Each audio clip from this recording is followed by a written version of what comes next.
Hola, buenos días, ¿cómo están? Buenos días. Sí. Doctor, me dice cuándo voy empezando, por favor. Pues ya son las 4.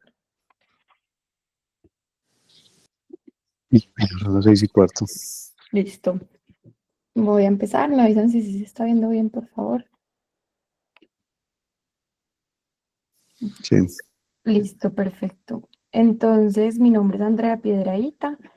Yo soy residente de tercer año de urología de la Universidad CES, para las personas que no me conocen. Y el día de hoy vamos a hablar de válvulas de uretra posterior y quise ponerle ese nombre precisamente pues como por lo que vamos a revisar hoy. Es una patología pues que puede ser muy silenciosa, pero generar consecuencias severas. Entonces, ¿por qué es importante hablar de esta patología? Eh, es una patología que tiene una incidencia de 1 en 7.000, 8.000 nacidos vivos y es la primera causa de obstrucción urinaria congénita en varones.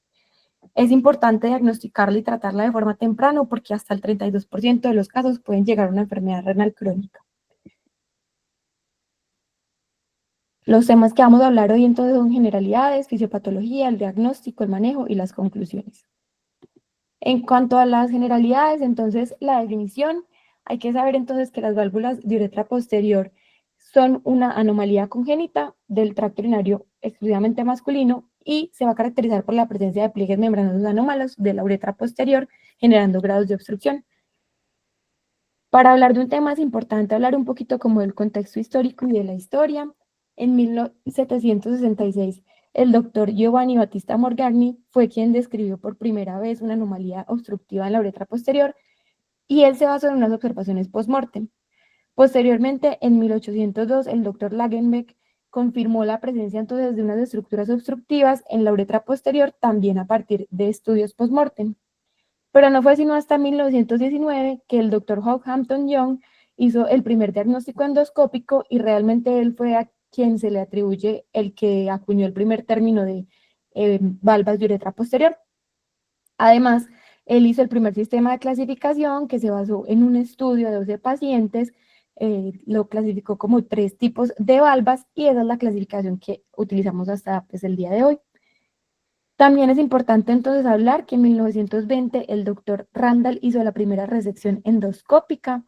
Fue el primer acercamiento pues como clínico que tuvimos a esta patología. Él me pareció pues como importante traer la descripción que él hizo porque a pesar de que fue hace mucho tiempo es una descripción bastante precisa. Él hablaba entonces que la uretra prostática estaba marcadamente dilatada, con un cuello vesical elevado y un orificio vesical relajado, con depresiones profundas que penetraban ambas paredes laterales de la uretra prostática y en el extremo del verum montanum un fino frenillo que se extendía distalmente alrededor de 1 centímetro y que se dividía a lo que formaba aparentemente una válvula a ambos lados de la uretra, elevándose desde el suelo hacia cada pared lateral. Ya entonces hablándoles un poquito sobre la clasificación del doctor Young, la lesión tipo 1 va a estar presente en el 95% de los casos. Esta lesión se validó por el doctor Stephens en 1983. Se caracterizó entonces como una variante hipertrófica de la cresta neural. Se dice que, pues, que se caracteriza porque la cresta va a estar en el piso de la uretra, también porque va a ser continua con el verum montanum y se cree que se extiende entonces en un curso anterior y se divide en 2 procesos como en forma de tenedor, por así decirlo, como ven en la imagen, en la región bulbomembranosa. La lesión tipo 2 entonces se origina en el verum montanum. Esta se extiende hasta el cuello vesical, no va a generar obstrucción, entonces es por esto que se ha dejado pues como de utilizar para este tipo pues de patología, pues la clasificación, y no se utiliza en la mayoría de los estudios. La lesión tipo 3 va a ser el 5%. Se cree entonces que es un anillo membranoso que va a, pues, como a simular una estenosis uretral congénita porque como vemos en la imagen, logra una obstrucción casi que completa con una membrana adherida a toda la circunferencia, que es diferente pues como a las que hemos descrito anteriormente. Entonces, como les mencioné, solo la tipo 1 y tipo 3 se van a considerar obstructivas. En cuanto a la parte de la epidemiología, es importante entonces saber que la obstrucción congénita del tracto urinario inferior, el 60% se le va a atribuir a las valvas de uretra posterior. Como vemos, es un porcentaje que hay que, pues es considerable, entonces pues hay que tener un umbral de diagnóstico bastante pues como bajo para detectar la mayoría de los pacientes posibles. El riesgo de enfermedad renal, como les mencioné ya anteriormente, es del 30-35%, pero de enfermedad renal terminal es casi el 20%, tampoco es un porcentaje despreciable, y el reflujo vesicular secundario se presenta casi en al menos del 50% de estos pacientes. Es importante saber, al principio de la charla, no lo dije, pues en esta parte de la embriología el doctor Chams ya nos había dado pues como una descripción de toda la parte general. Voy a pues mencionar las cosas más importantes, y también en la charla la parte del seguimiento se va a presentar posteriormente en una charla por el servicio de nefrología. En cuanto a la parte entonces embriológica, hay varias teorías embriológicas principales. Eso empezó desde 1870, el doctor Tomachew hizo el crecimiento, pues describió el crecimiento exagerado de pliegues uretrales, el doctor Wilkins en 1910 habló sobre la persistencia de restos de membrana cloacal, el doctor Lowley en 1914 habló del desarrollo anómalo de los conductos de Wolf y de Müller, pero la más adaptada, pues o la que más se ha utilizado últimamente, es la del doctor Stephens en 1955, que hablaba de la integración defectuosa de los conductos mesonéfricos. Entonces, como vemos en la imagen de la fila a la D, muestra la canalización que es normal de la uretra posterior en el desarrollo. Como entonces la membrana urogenital tiende pues como a desaparecer progresivamente, permitiendo entonces que la uretra quede permeable, mientras que de la fila E a la H se van a ver entonces las variaciones de la apariencia de las válvulas uretrales, porque no se reabsorbe pues como de forma completa la membrana urogenital, pues generando ya diferentes grados de obstrucción. El desarrollo normal entonces es que la uretra masculina se desarrolle pues a partir del seno urogenital, y para la semana 14 ya debería pues como haber terminado su desarrollo. Sin embargo, a pesar de ser una condición pues como muy estudiada y que uno encuentre mucha literatura al respecto, muchos autores dicen que aún el origen embriológico sigue siendo incierto. Esta es otra imagen que pues nos muestra cómo de la fila A a la C se presenta el desarrollo normal de la uretra posterior, con una adecuada pues canalización y la fusión de las estructuras embrionarias, mientras que la D a la F, lo que está señalando en la E, la flecha que está ahí pues señalando, muestra la integración anómala de los conductos mesonéfricos, y pues va a llevar entonces a la formación posterior de válvulas obstructivas. En cuanto a la parte del patrón de herencia, la mayoría pues se consideran esporádicos. Sin embargo, se ha encontrado un patrón de herencia autosómico recesivo o recesivo ligado al cromosoma X. Se ha visto afectación a los hermanos, se ha visto que comparten una duplicación parcial en el brazo corto del cromosoma 11, y también afectación tanto del cromosoma 11 como del 1. Pero también pues está la parte de la afectación pues como multifactorial que se atribuye. Está entonces este otro estudio que se publicó en el 2014. Este estudio entonces lo que quería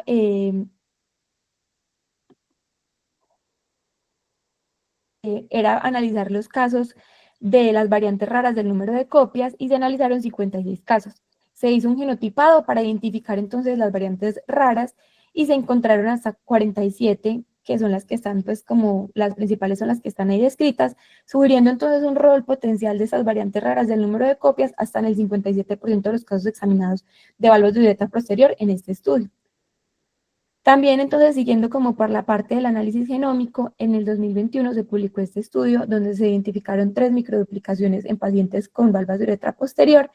Se encontró una duplicación en el brazo largo del cromosoma 5, confirmada como una pues, alteración de novo, y los genes que están ahí descritos se consideran pues, que podrían estar implicados en la embriogénesis del tracto urinario. Ya entonces hablando un poquito de la fisiopatología, en la parte prenatal se considera entonces que los riñones empiezan a producir orina alrededor de la 10ª semana de la vida antenatal, y pues cuando se produce una obstrucción intrauterina se va a provocar una disminución de la producción, llevando un oligo o anidrámenos. Saber entonces que casi el 90% del líquido amniótico proviene de la orina fetal para la semana 26, pues generando una alta dependencia si hay algún tipo de alteración en este nivel, y pues si hay algún tipo de alteración que finalmente lleva al oligo o al anidrámenos, se va a producir entonces un riesgo o la hipoplasia pulmonar, y la fase de Potter, que es como el que hemos presentado ahí en la imagen, que son pacientes que usualmente van a tener orejas de implantación baja, con nariz en forma de pico, los pliegues epicánticos van a ser prominentes y la inclinación de los ojos va a ser hacia abajo. Ya entonces, hablando un poquito de la fisiopatología en la parte de la obstrucción uretral, la obstrucción a nivel de la uretra va a afectar todo el tracto urinario en distintos grados. Entonces, inicialmente, la uretra prostática va a sufrir una distensión asociada a una afectación también de los conductos eyaculadores.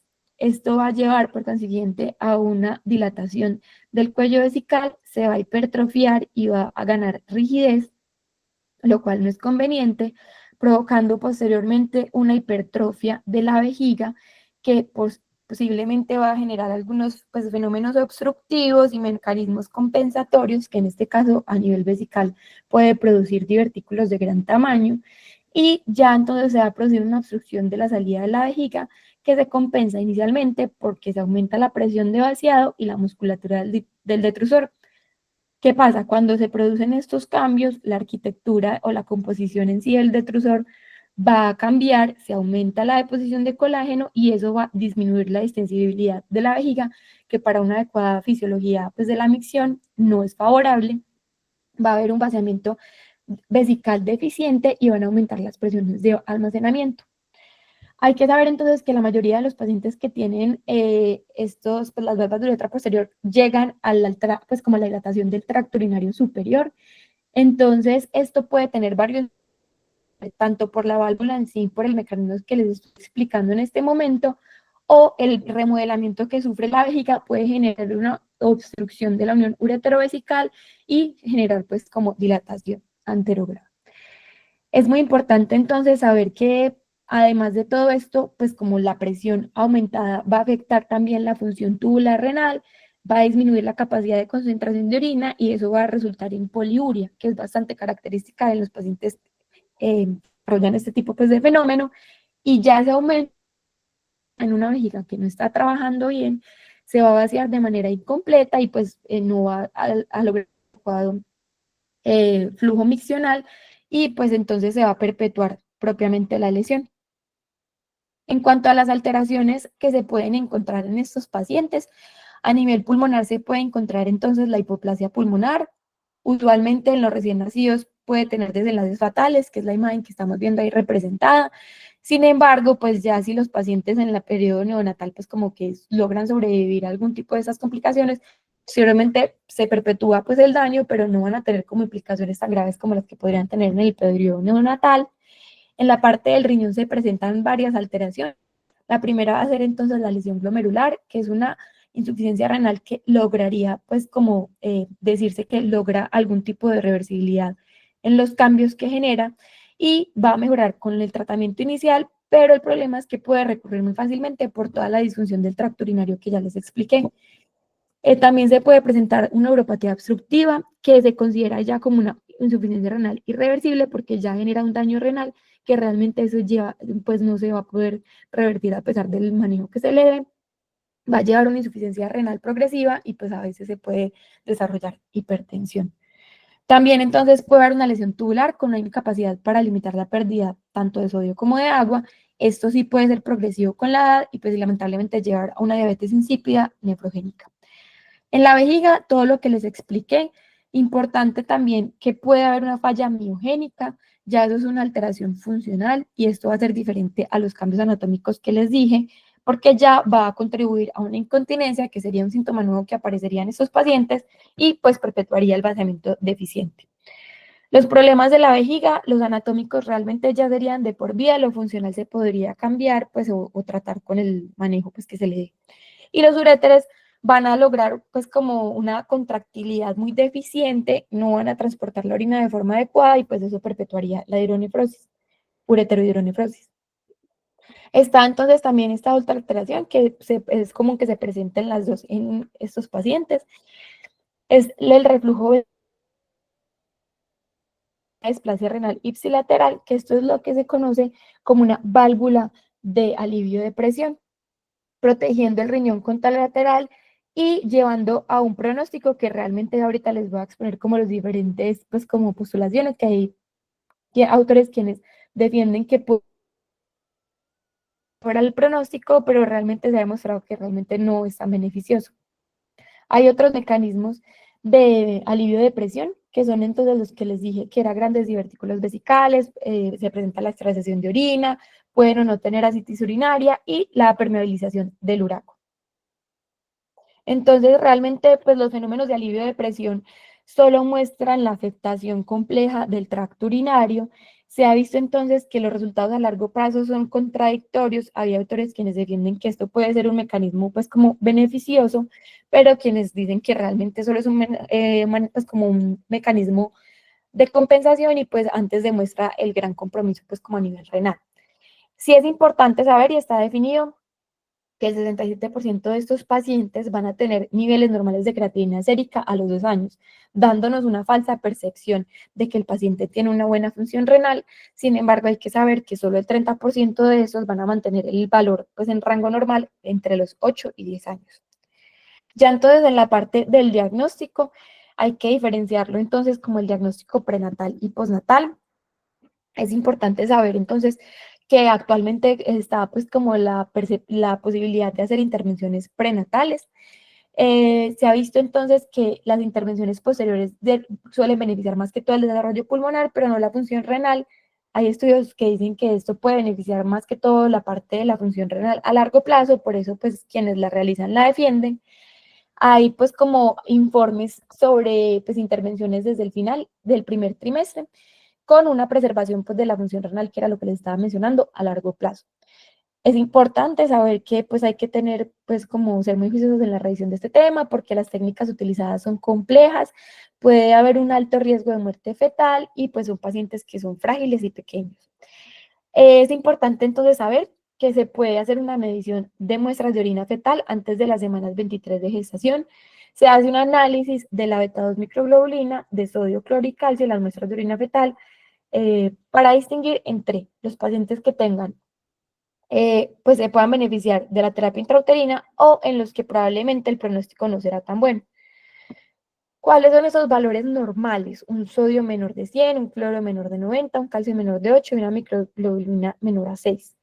Si esos valores se encuentran en la primera muestra de orina fetal o mejoran en los muestreos secuenciales, se dicen que hasta 2 muestras, se puede decir que pues, este paciente puede tener una alta supervivencia, una función renal normal a los 5 años. Son estudios pequeños, pero que sí han mostrado pues, algún beneficio.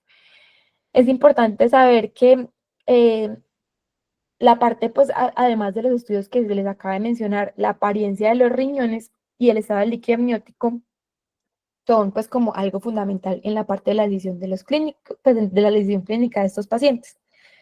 Es importante saber entonces pues que también se ha hecho análisis proteómico de la orina fetal, que pues ha mostrado algún beneficio, pero pues realmente hasta el momento incluso lo que dice en la guía es que es algo que se debe considerar por el momento experimental.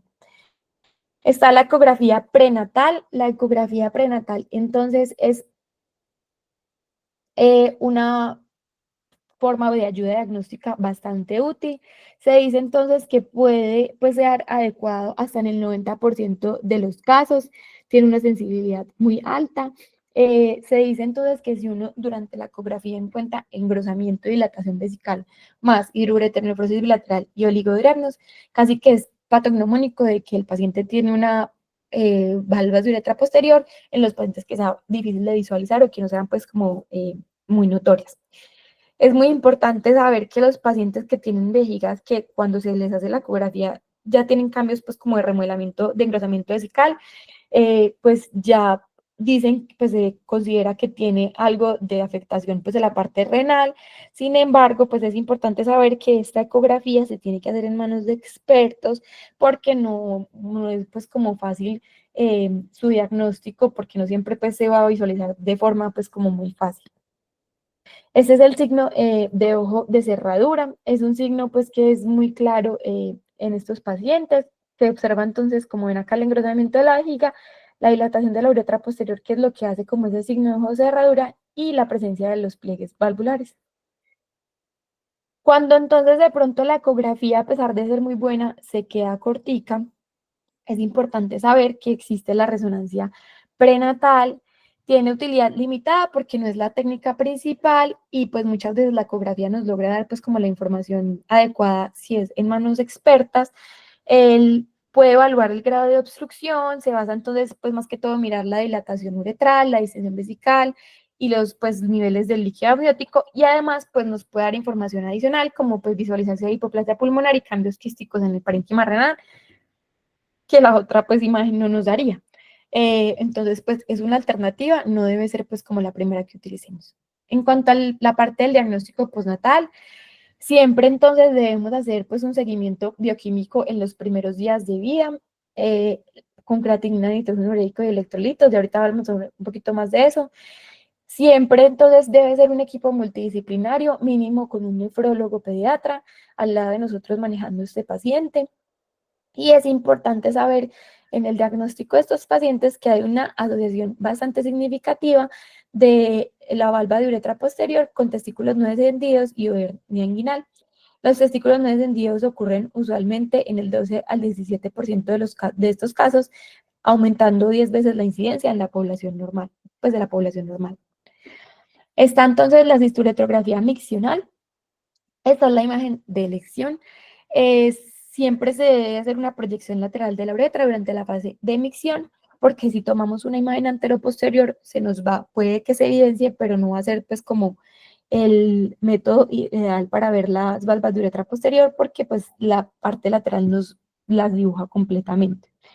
Siempre se debería tratar de hacer sin catéter in situ, porque pues eso no nos dejaría dibujar exactamente pues la valva, y se ha visto que el grado de fertilidad de uretra posterior se relaciona con la relación, se mide con la relación entre altura y ancho, más el nivel más bajo de creatinina a los 12 meses de edad. Es otro, pues una medida que se puede hacer. Esta es una cistoretrografía pues, miccional. Como vemos entonces, si nos quedáramos con la imagen anteroposterior, pues se podría ver, pero se logra una imagen muchísimo más completa cuando se logra una imagen lateral o más oblicua. En cuanto a la parte de la cistoscopia, cuando uno revisa el tema, pues es como es la forma más precisa para el diagnóstico.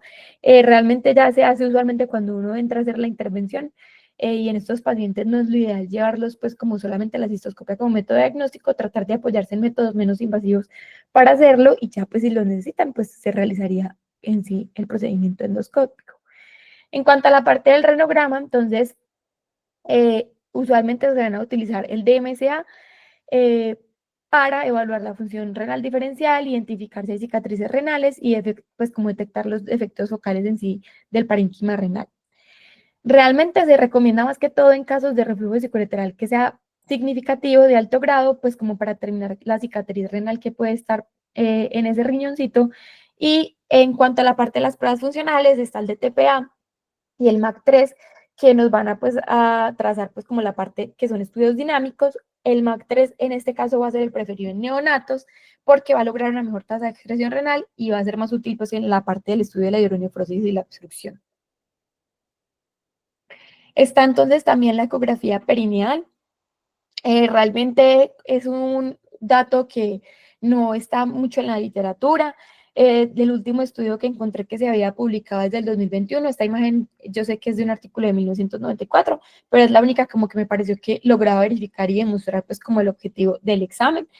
Este estudio entonces es útil, logré hablar pues con uno de los radiólogos pediatras de la institución, me dijo que siempre ellos de rutina pues como que tratan de buscarlo, pues o al menos él, y que el diagnóstico realmente pues no tiene como algún tipo de criterios o demás, simplemente que a nivel perineal se observan las valvas como lo vimos en la eco previa y como lo están viendo ahí en la imagen referenciada, y se hace el diagnóstico como tal.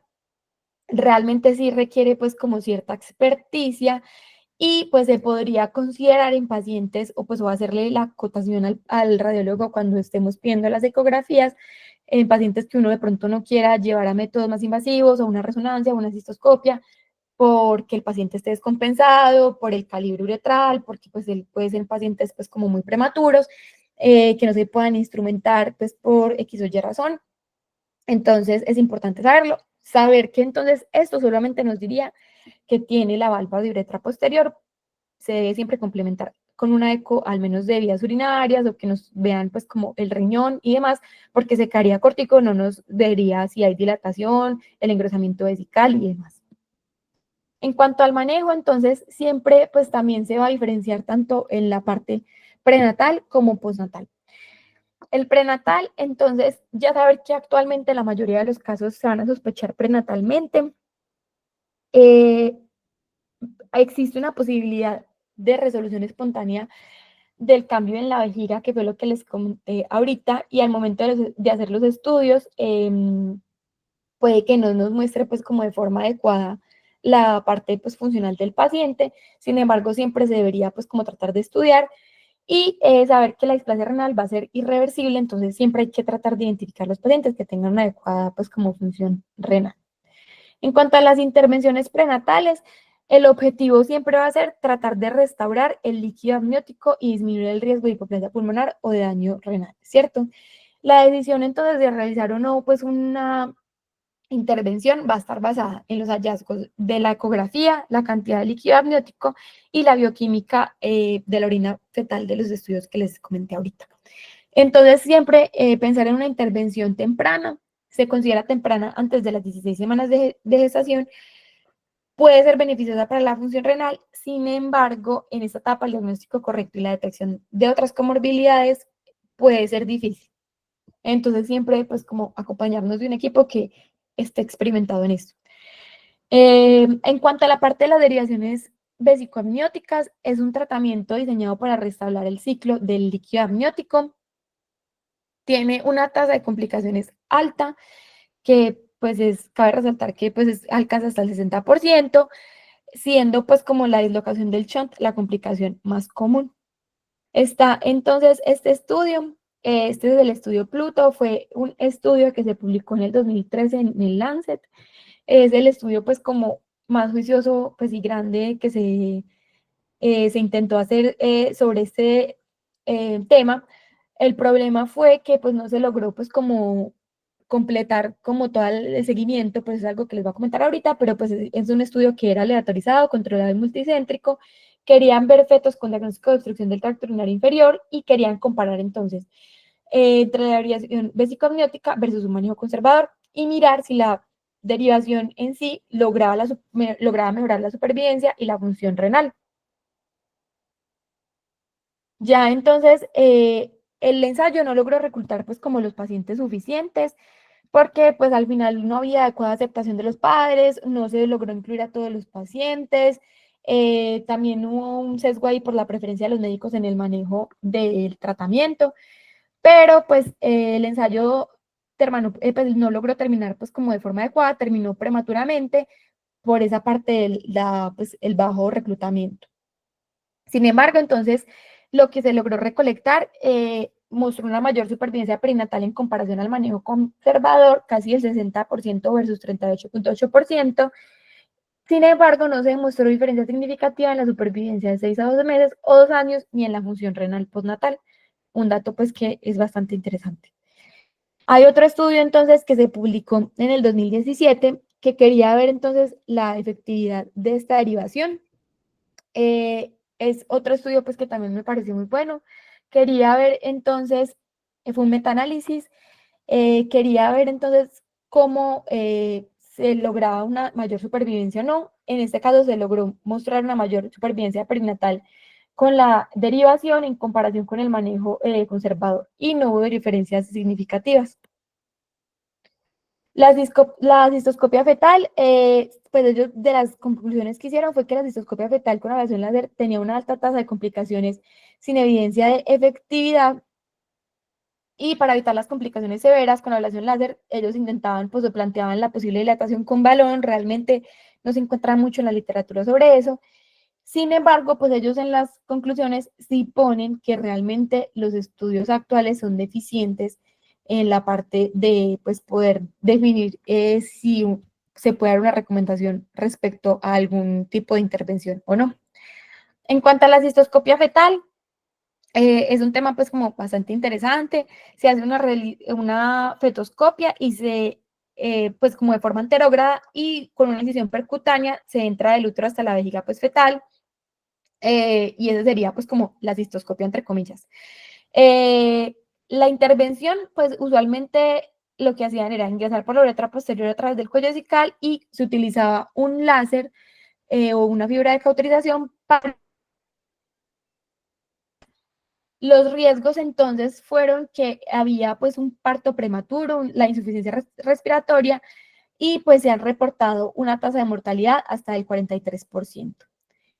Este es un estudio que se publicó en el 2014. Es un estudio que de hacer la ablación de láser en estos pacientes. La imagen pues es la que vemos ahí, realmente pues se ve muy similar a las que les he mostrado anteriormente.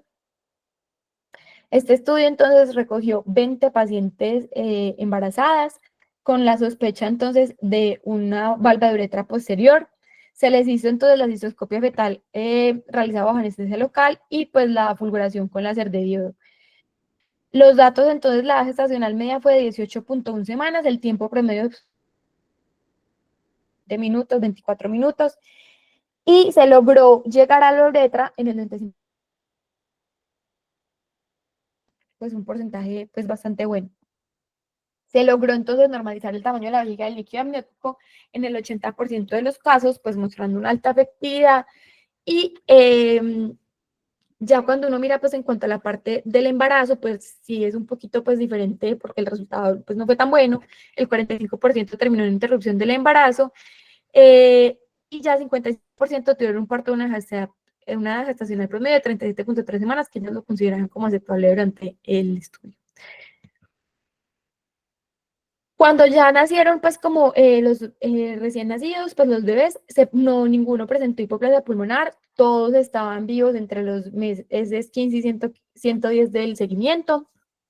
La función renal, el 8 bebés, que eran 40% del total, tenían una función renal normal y el 27.3% presentaron una insuficiencia renal y estaban en espera pues como de un trasplante. Es pues como cuando uno lee el tema, es un tema que realmente es controvertido, también lo mismo tiene que ser pues como en manos de una persona muy experta y que tenga la capacidad pues como y el acercamiento con toda la anatomía, sobre todo en la parte del tracto urinario, pero pues me parece que es un tema que se podría seguir pues como investigando y podría tener pues como buenos resultados. En cuanto a la parte postnatal, cuando uno habla de la parte postnatal tiene que pensar entonces en los factores pronósticos para la función renal. El gráfico entonces va a mostrar los diferentes niveles de creatinina sérica nadir, que es de menor de 0.4, de 0.4 a 0.69, de 0.7 a 0.99 y mayor o igual a 1, y el impacto en la proporción, pues como en los pacientes que requirieron terapia de reemplazo renal, y como vemos, con este estudio se logró determinar que la creatinina iba a ser considerada pues como en un punto seguro, en 0.85, se veía que a un año lograban tener, pues al año de vida lograban tener una adecuada función renal. Sin embargo, cuando sobrepasaba mayor, pues que era mayor a 1.2, ya se consideraba que era un factor de mal pronóstico. También se ha estudiado la ecografía postnatal para la evaluación del parénquima renal, que la diferenciación corticomedular y la ecogenicidad del riñón también se han atribuido, pues que son factores pronósticos para el desarrollo pues de estos pacientes. Siempre entonces, esto fue un artículo que encontré que se publicó en el 2013.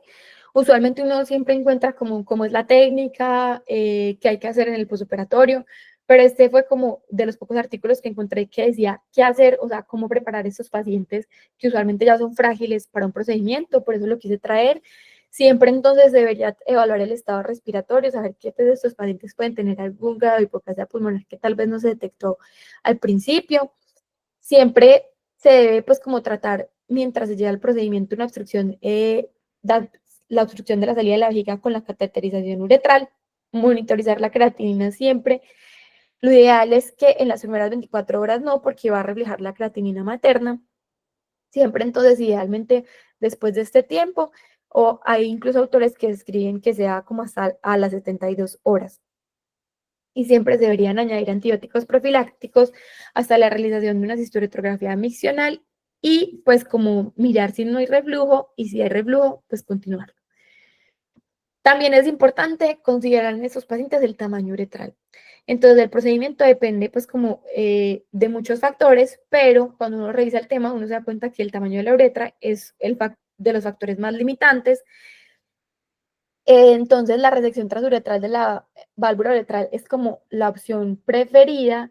Sin embargo, en pacientes que podrían llegar a ser la mayoría, es desafiante porque son pacientes muy prematuros o de bajo peso, entonces es una instrumentación difícil. También entonces está la otra cara de la moneda, que sería que el drenaje uretral prolongado con sonda podría provocar un desplazamiento pues, de la sonda, perpetuar infecciones urinarias y demás, entonces tampoco lo ideal es dejarlos en eso. Y en cuanto a la parte de la vesicostomía, ya vamos a ver pues que es un tema bastante debatido, tiene sus complicaciones y sus riesgos, entonces es algo pues que hay que decidirlo como de forma pues conjunta con todo el equipo multidisciplinario y pues individualizando cada paciente. Entonces, en cuanto al manejo, siempre el manejo pues como inicial va a ser el drenaje vesical. Siempre después del nacimiento se tiene que drenar entonces la vejiga, ya sea transuretral o suprapúbica. Usualmente pues se utilizan sondas 5, 6 French o 8 French, y si no se logra el paso de las mismas, que puede ser incluso secundaria a su patología, hay que hacerle una cistostomía pues, o derivarle de forma suprapúbica. Siempre entonces pensar en hacerle la uretrocistografía miccional de forma hospitalaria, porque eso es lo que nos va a hacer pues como el diagnóstico de forma más precisa. Siempre tratar de dejar la sonda de 5 a 7 días. Eso obviamente va a ser individualizando el paciente. Uno lo deja de 5 a 7 días tratando de buscar que se normalice la creatinina a valores menores de 0.6, 0.8, según la literatura que uno revise. Sin embargo, si es un paciente que tiene baja capacidad, si tiene altas presiones, si tiene una urodinamia estable, también pues se podría pensar en dejarla. Pero si son pacientes que ustedes creen que no va a lograr pues como un procedimiento cercano o que manejan presiones vesicales muy altas, unos residuos funcionales muy altos, los autores describen que no está mal dejarla pues como por un tiempo más prolongado, tratando pues como de ayudarle a la vejiga en esa parte. Está entonces la ablación pues como de las válvulas, siempre entonces se debe pensar en llevarlo una vez el paciente esté estable.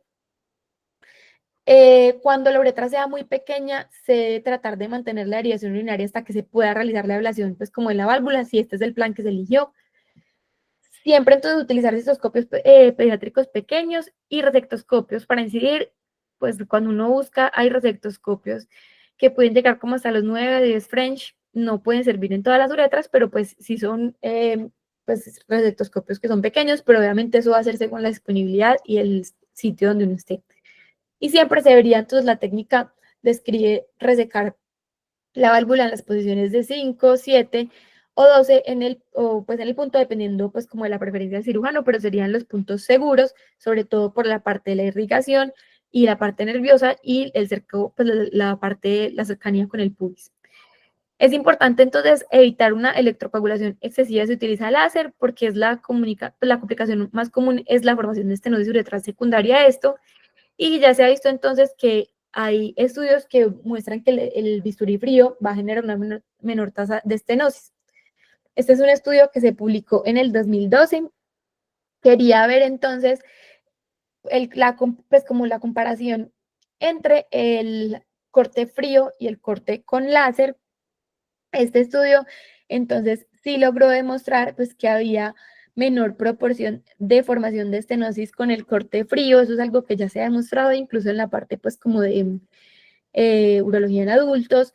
Siempre también ellos describen que se preferiría hacer los cortes de la parte cercana al cuello vesical, un corte frío porque el cuello vesical es bastante propenso a desarrollar estenosis.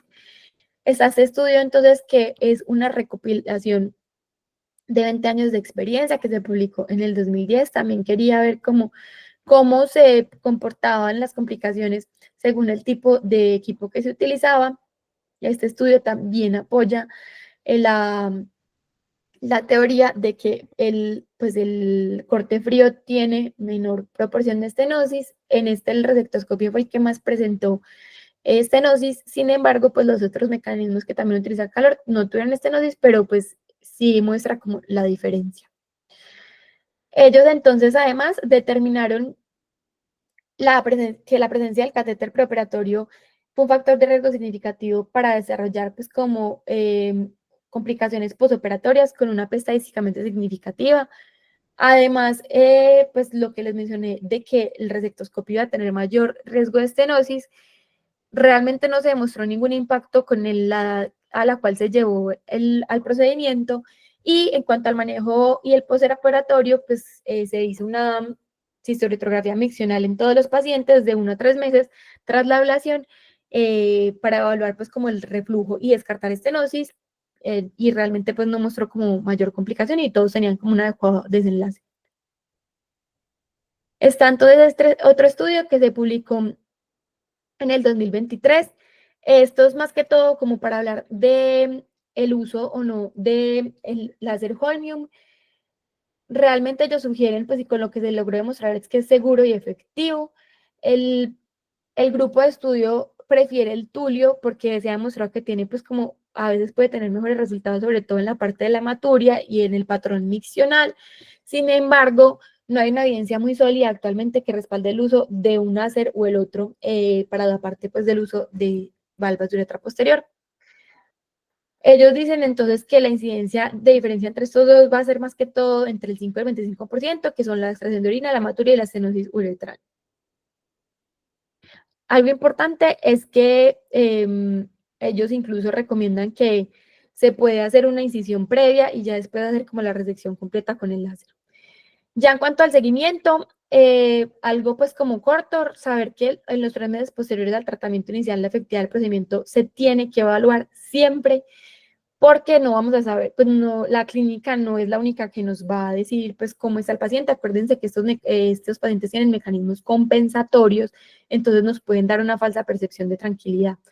Saber entonces que se tiene que hacer siempre un ultrasonido y una función renal y siempre al menos una cistoretrografía o cistoscopia para ver la evolución clínica. Esta es una cistoretrografía, como vemos entonces ya hay control pues como adecuado del patrón miccional y las valvas pues no se observan. En cuanto a los manejos, también hablan mucho de la incisión del cuello vesical como un método pues como para el manejo de la obstrucción secundaria al cuello de la vejiga. Sin embargo, actualmente no existe pues como una evidencia que diga que esta técnica sola va a reducir la necesidad de nuevas intervenciones, por lo cual no se recomienda pues como de rutina. Sin embargo, sí se menciona en la guía europea. Está también la vesicostomía. La vesicostomía entonces está indicada en los casos en que el niño esté muy pequeño para una cirugía endoscópica, que sean muy prematuros. También pues hay que saber que pues muchas veces no se cuentan con los equipos para intervenir a los pacientes, entonces eso también puede ser una indicación. La ablación endoscópica de la válvula, pues cuando no mejora, o sea, cuando el paciente ya lleva múltiples procedimientos, realmente traté de buscar como un número de intervenciones sobre la ablación endoscópica, cuánto sería tolerable para pensar a llevar a un niño al procedimiento abierto. No está muy bien descrito realmente. Se habla más sobre todo pues como con el empeoramiento tanto clínico como diagnóstico, pues en la parte de las ayudas diagnósticas que nos muestran el empeoramiento del paciente, ahí se podría llevar.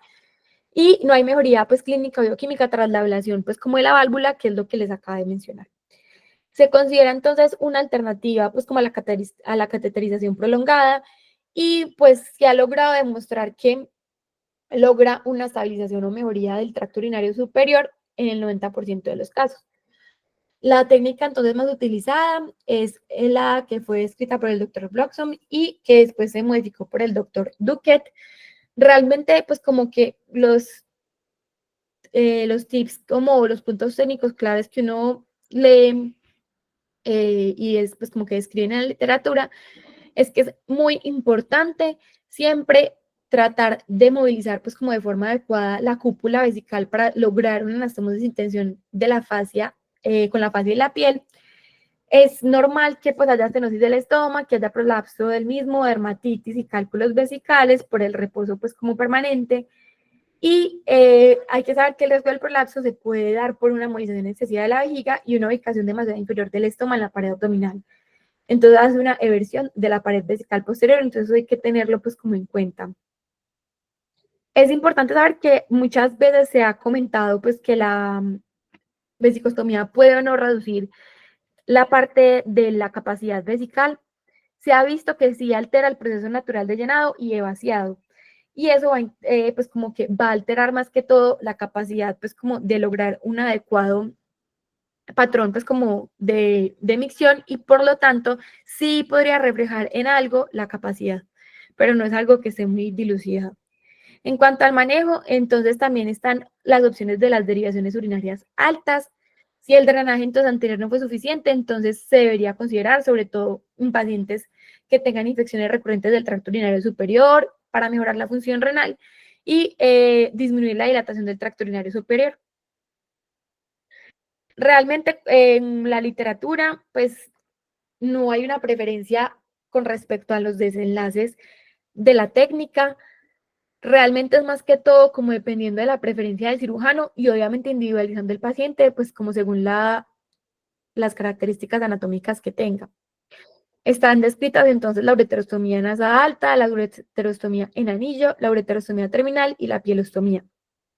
Ya cada pues como procedimiento va a tener sus ventajas y desventajas.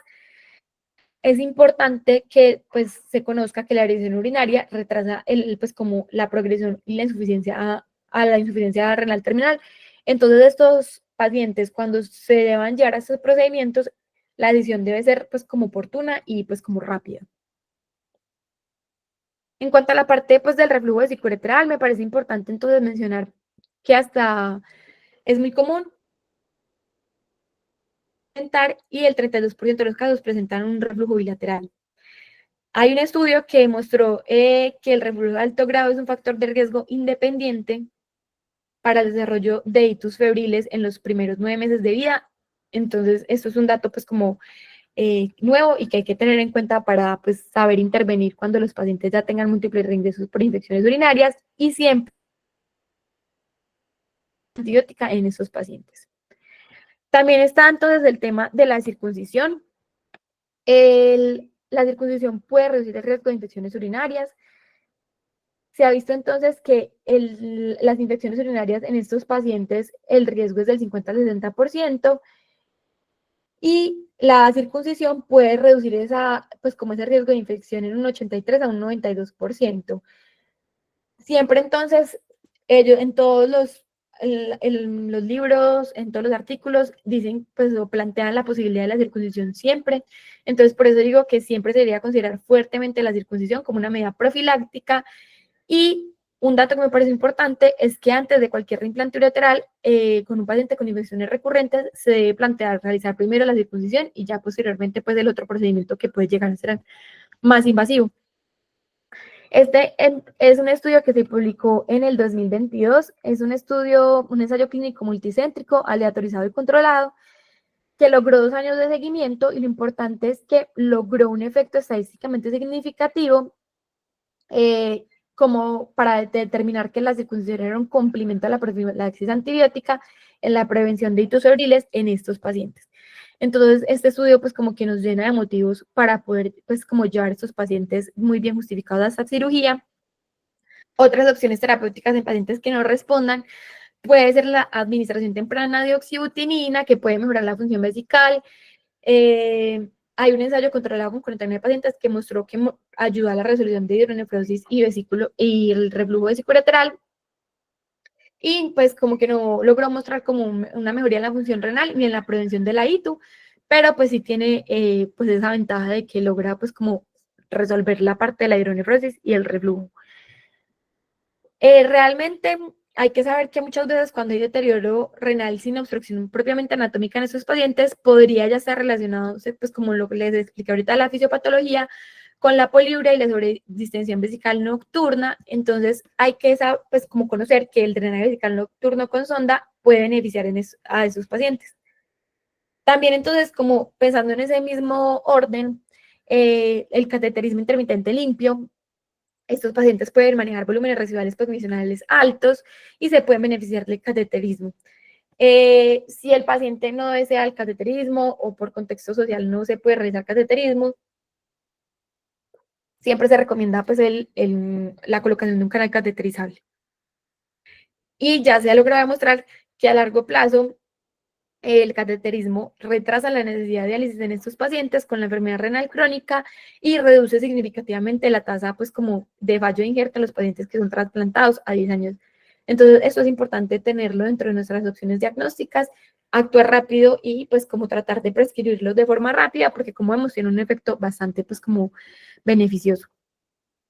En cuanto a la parte de la cistoscopia, es como una mala, pues el relook, pues o de reevaluación después de cuándo se debería hacer, también es como un tema controversial. Lo que recomienda entonces la literatura, un artículo que se publicó en el 2022, es que se debería hacer solamente en los pacientes en cuando ya se les hizo algún tipo de intervención para mirar, pues, cuando hayan infecciones recurrentes, cuando entonces hay una intervención previa que haya pues un tejido valvular residual en la historetrografía miccional o en los pacientes que persisten con la hidronefrosis o el reflujo no mejora. Pues está la urodinamia. Siempre entonces se debería considerar pues hacer un estudio funcional en estos pacientes. Además, entonces, de la parte funcional, siempre se aconseja pues como que las familias no presionen de forma pues como muy reiterativa a los niños para ir al baño, porque ellos pueden tener ciertos retrasos, estos niños pueden tener cierta incontinencia continua pues como por el rozamiento de las valvas, entonces pueden tener cierto retraso en la parte pues como del periodo normal de micción. Siempre se debería tratar de programar pues como la micción, hacer un doble vaciado, tratar de llevarlos a una terapia de piso pélvico con biofeedback y si hay presiones elevadas, pues lo que les comenté. También se podría pensar entonces el bloqueo alfa-adrenérgico para aliviar la hipertonía del esfínter y relajar pues como el cuello vesical en los niños y la oxigotina para disminuir las presiones de llenado vesical. Esta entonces es la urodinamia. Siempre entonces sería bueno hacer una videourodinamia, que es combinar la fluoroscopia que está ahí abajo con la urodinamia estándar, que es la gráfica que está acá arriba, pues como para los que no están muy relacionados con el tema. Siempre entonces es importante evaluarla porque nos va a dar pues como mucha información. Eh, Usualmente la urodinamia es más útil cuando hay un cambio en el cuadro clínico, igual pues similar como a la cistoscopia, cuando haya empeoramiento de la dilatación del tracto urinario superior o persistencia de las infecciones urinarias. Y en este caso, entonces, el trazado pues, de la urodinamia que estamos viendo ahí es un niño de 7 años que tiene antecedentes de valva uretra posterior. Como vemos, la compliance vesical está pues adecuada, pero presenta contracciones vesicales involuntarias frecuentes, que son las que están presentes acá, y tiene una contractibilidad muy reducida de la vejiga, y como vemos, pues al tiempo, lo que está pasando, el de forma pues fluoroscópica, es una vejiga muy trabeculada y con un reflujo vesicouretral derecho. Siempre entonces es importante el seguimiento a largo plazo. En estos pacientes es importante hacerles entender que esta enfermedad requiere seguimiento casi que pues, sí, de por vida. Hay algo que pasa en estos pacientes que es la disfunción vesical. Es muy común, hasta en un 41% de los pacientes se perpetúa y es probable que haya un retraso en la continencia dura y nocturna, que es un problema significativo y hay que seguirlos pues en toda esta parte. Es importante saber que estos pacientes, pues, además de la hiperactividad vesical que tienen, pueden perpetuarse pues los síntomas si no se da un adecuado tratamiento. Entonces, siempre pues pensar en los anticolinérgicos, aparte porque ellos van a tener un componente miogénico.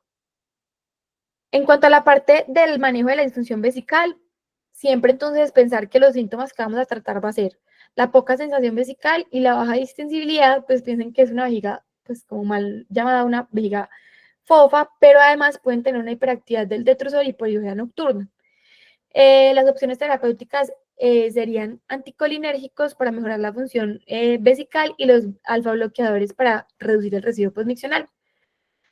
Es importante entonces saber que hay un alto riesgo de enfermedad renal crónica y cuando una disfunción vesical importante, el trasplante renal podría ser una opción en estos pacientes, por eso siempre se debería llevar pues como este paciente de la mano con el nefrólogo para que él también nos indique cuándo sería prudente pensarlo. Importante, estos pacientes también tienen afectación en la fertilidad y en la función sexual. Se ha visto que tienen la función eréctil normal y la parte de la fertilidad pues se tiene que evaluar porque obviamente pues uno va a incidir sobre hay mayor riesgo de criptorquía bilateral, de epidimitis recurrente y pues la insuficiencia renal terminal que puede pues conllevar a problemas relacionados con esto. Y ya entonces este es el algoritmo que nos propone la Guía Europea de Urología, que tuvo su actualización en el 2024. Es un algoritmo pues como que me parece completo, obviamente pues uno le tiene que añadir pues lo que ya hemos mencionado, pero siempre entonces cuando nace un paciente con sospecha de valvas de uretra posterior, pensar entonces en el drenaje pues como en la sonda, pues tratar de derivarlo de alguna manera, siempre acompañarlo entonces de una evaluación por nefrología, siempre entonces mirar cómo está la función renal, cómo están los electrolitos y siempre tratar de hacer la cisturetrografía de forma hospitalaria para confirmar el diagnóstico y ya según el diagnóstico pensar en la ablación de valvas o no, pues dependiendo del paciente, obviamente individualizándolo y añadir, pues pensar siempre como la posibilidad de añadir la circuncisión. Ya posteriormente, si no hay mejoría de eso, verificar cómo está el residuo posmisional, pensar en los cateterismos, considerar el inicio de alfa-bloqueadores y anticolinérgicos siempre de forma temprana, porque acuérdense que todo eso tiene impacto pues como en la parte del desarrollo de falla renal. Ya entonces como un resumen grande de la evidencia pues como de lo que actualmente recomienda la guía, entonces saber que las valvas de uretra posterior es una de las pocas anomalías congénitas que amenaza la vida. La terapia antenatal se podría considerar en función de los hallazgos ecográficos, la bioquímica de la orina fetal y el líquido amniótico, también el estado cromosómico como lo planteamos con el análisis genómico. La creatina nadir en suero por encima de 0.85 se relaciona con un mal pronóstico. Ellos son un poquito más radicales, pero realmente el estudio pues, que les mostré mostraba que podría llegar a ser de 1, 1.2, pero ellos lo categorizan pues, en ese punto. Siempre pensar que la circuncisión neonatal puede ser un complemento a la profilaxis en los pacientes con valvas de uretra posterior, sobre todo para reducir significativamente el desarrollo de hitos febriles en los primeros 2 años de vida. Siempre pensar en el manejo temprano con oxibutinina para mejorar la función vesical. Acuérdense que existe, pues la oxibutinina puede tener muchos efectos adversos si se toma de forma sistémica, pero pues en Colombia no tengo conocimiento y busqué y tampoco lo encontré, pero en Estados Unidos es posible encontrar la oxibutina intravesical, puede ser una alternativa. Saber que hasta el 20% de los pacientes entonces van a desarrollar insuficiencia renal terminal, el trasplante renal en esos pacientes hay que pensarlo, no hay que dejarlo como de última opción y ya cuando el paciente esté muy deteriorado. Siempre entonces, en cuanto a la parte del manejo, hacer un drenaje oportuno de la vejiga, siempre hacer una histerotrografía miccional, tratar de hacer una ablación endoscópica, obviamente individualizando si se puede o no, eh, considerar entonces la circuncisión, ofrecer una derivación prolongada, ya sea suprapúdica o transuretral, si el niño no está en condiciones o es muy pequeño. Siempre entonces la creatinina nadir tiene que ser un marcador pronóstico para nosotros, evaluar la función renal con la gamografía, ya sea MSA o MAC3, considerar la aireación urinaria alta si el drenaje vesical es insuficiente, perdón, para drenar el tracto urinario superior o que no haya mejoría en la parte clínica y bioquímica y siempre de por vida, ese paciente tiene que tener seguimiento de la función vesical y renal. En cuanto a las conclusiones, entonces, pues como saber la importancia de un diagnóstico temprano, que es todo lo que ya les iba mencionando. El manejo inicial, entonces creo que ya quedó muy claro, pues como lo importante que es siempre buscar la derivación y una eventual intervención, pues como que resuelva en sí el problema una vez el paciente esté estable. Siempre estrategias complementarias, la circuncisión, los medicamentos, los cateterismos, y el seguimiento a largo plazo, porque pues a pesar de un tratamiento óptimo se ha visto que los pacientes en un porcentaje significativo desarrollan insuficiencia renal y eso requiere una monitorización continua y eso pues lo tenemos que hacer muy consciente en los pacientes. Muchas gracias.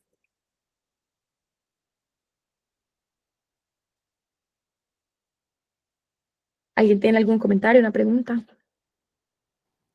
Hola Andrea, ¿cómo estás? Buenos días. Hola, doctor. Bueno, definitivamente el tema de las valvas de uretra posterior es un tema retador, tanto en el diagnóstico precoz y prenatal como en el manejo, ¿verdad? Y como tú bien lo mostraste a lo largo de tu exposición, digamos que no solo se reduce a simplemente fulgurar valvas o hacer el corte en frío, sino que realmente tiene todo un grupo de consideraciones pronósticas de vital importancia. Yo te quería hacer un par de preguntas que me gustaría conocer tu opinión después de la revisión que hiciste. Sí, La señor. primera, sí me oyes. Sí, sí, sí. Sí, señor. Qué valor tiene la ecografía perineal en el recién nacido en el que sospechamos valvas? Es la primera pregunta. ¿Piensas que puede llegar a reemplazar la cisturetrografía miccional o tienes otra opinión? Esa es mi primera pregunta. Listo, profe. Pues realmente es una herramienta diagnóstica muy buena, pero realmente eso solamente se limita a los pacientes en que uno no pueda instrumentar por X o Y razón, que no se pueda llevar a la historetrografía miccional, al paciente que uno no le pueda pues, hacer como la parte de la cistoscopia porque pues el calibre o sea muy prematuro.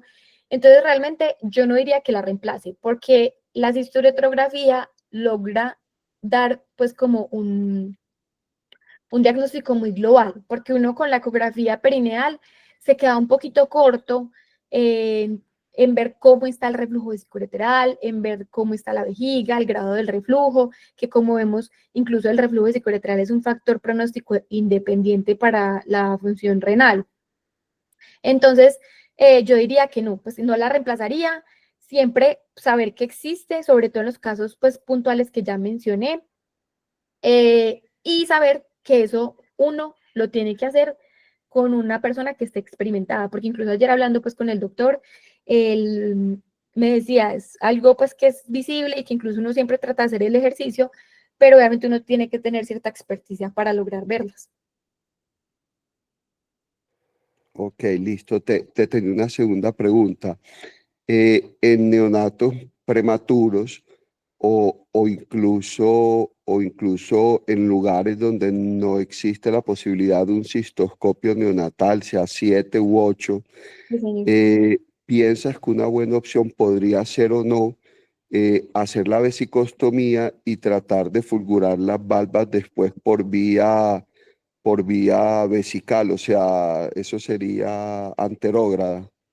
Sí, profe, pues realmente, incluso si uno busca en la literatura, está la indicación de vesicostomía y literalmente dice, en caso de no posibilidad de tener el equipo de cistoscopio adecuado para el paciente, está completamente pues como indicado realizar el procedimiento pues como de la vesicostomía.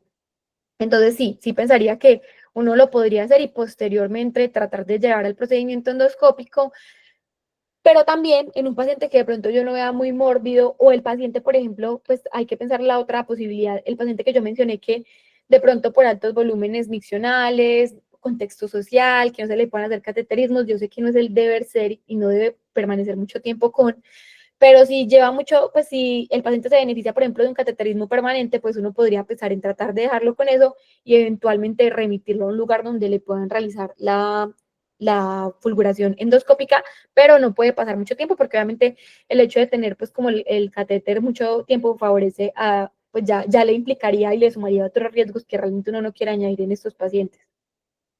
Listo. Y para finalizar, en tu opinión, después de lo que revisaste, en un feto con diagnóstico prenatal, ¿recomendarías tú un chombe psicoamniótico o no lo recomendarías?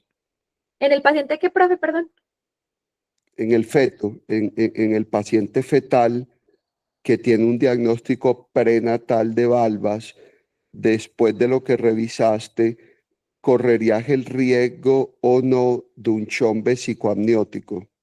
Profe, pues a ver, yo creo que uno lo tendría que discutir muy bien con la paciente, pues con la mamá del paciente, eh, porque si bien uno revisa el tema de las intervenciones prenatales, pues uno puede encontrar, creo que es mucho como aplica de que uno puede encontrar mucho lo que quiera encontrar. Porque, por ejemplo, si uno busca resultados sobre el shunt prenatal, puede tener resultados en la parte pues, de la función renal muy prometedores. Pero está el riesgo, pues el riesgo-beneficio hay que ponerlo en una balanza, pues bastante, pues muy juiciosos y con pinzas, porque está el riesgo también de mortalidad fetal, como se describe en la mayoría de los estudios. El estudio que yo mostré ahí fue como el que mejor me pareció.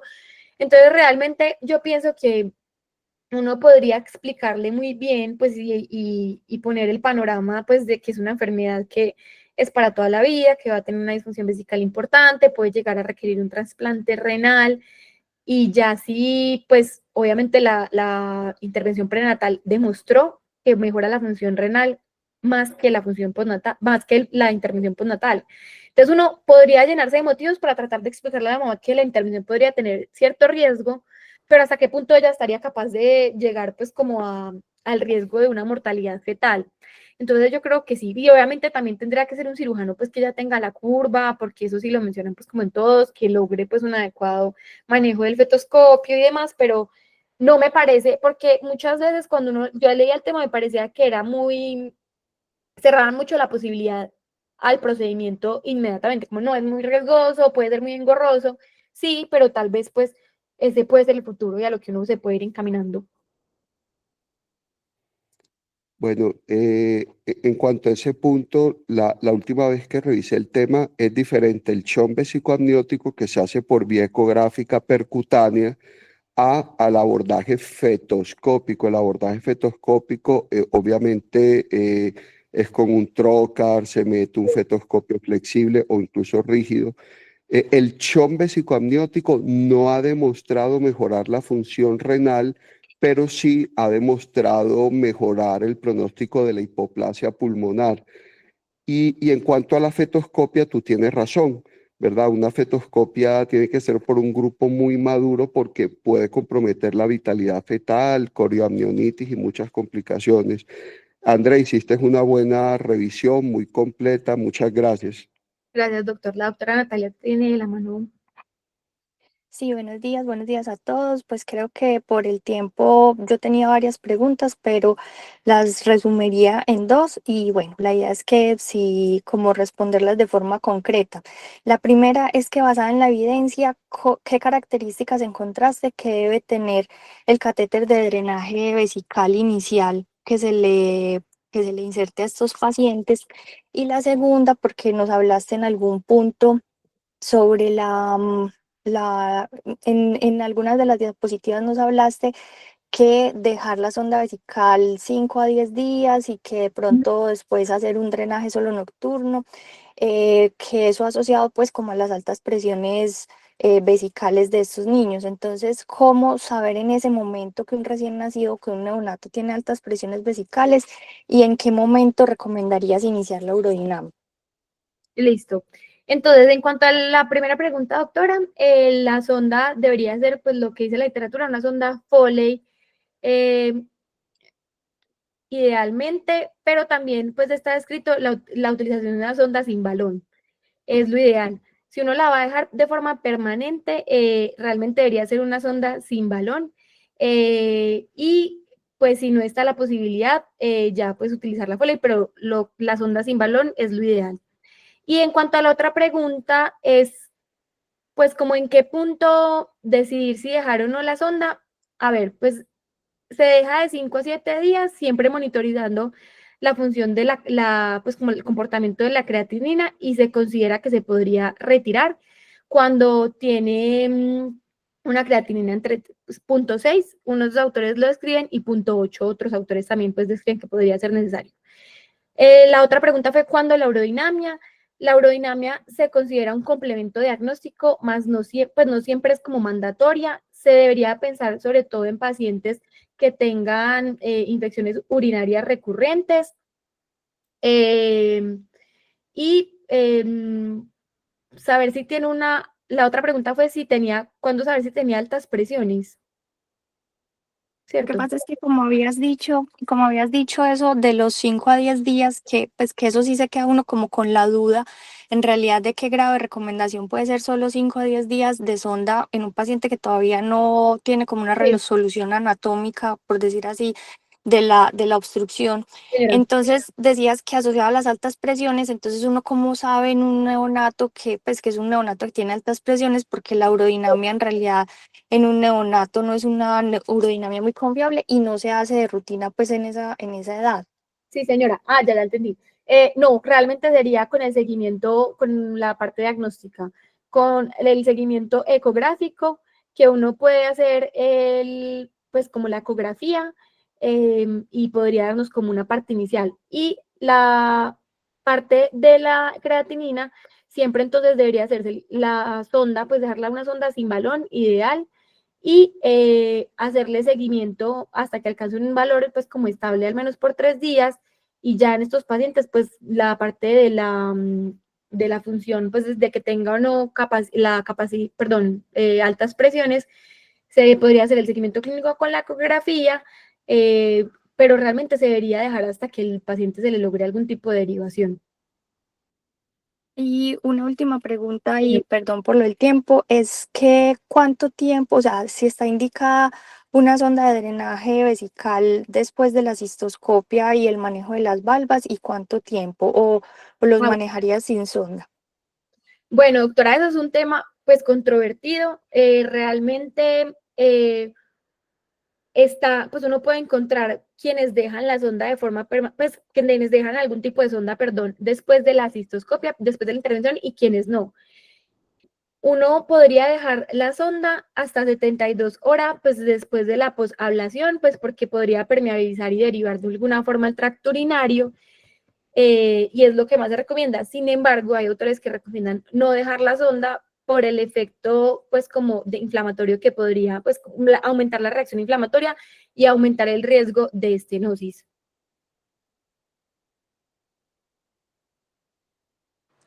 Listo, doctora. Bueno, como le digo, pues como por el tiempo no podemos hacer como una discusión muy amplia, pero básicamente en realidad no hay una evidencia en el drenaje posoperatorio, ni pues y tampoco en el tiempo.